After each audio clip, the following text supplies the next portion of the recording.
تھوڑی دیر کے بعد ان میں سے ایک عورت جو شرماتی اور لجاتی چلی آتی تھی موسیٰ کے پاس آئی، کہنے لگی کہ تم کو میرے والد بلاتے ہیں کہ تم نے جو ہمارے لیے پانی پلایا تھا اس کی تم کو اجرت دیں۔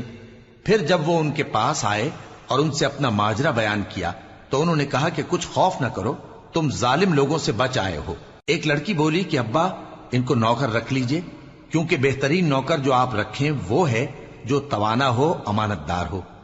انہوں نے موسیٰ سے کہا کہ میں چاہتا ہوں کہ اپنی ان 2 بیٹیوں میں سے ایک کو تم سے بیاہ دوں، اس عہد پر کہ تم 8 برس میری خدمت کرو، پھر اگر 10 سال پورے کر دو تو وہ تمہاری طرف سے احسان ہوگا، اور میں تم پر تکلیف ڈالنی نہیں چاہتا،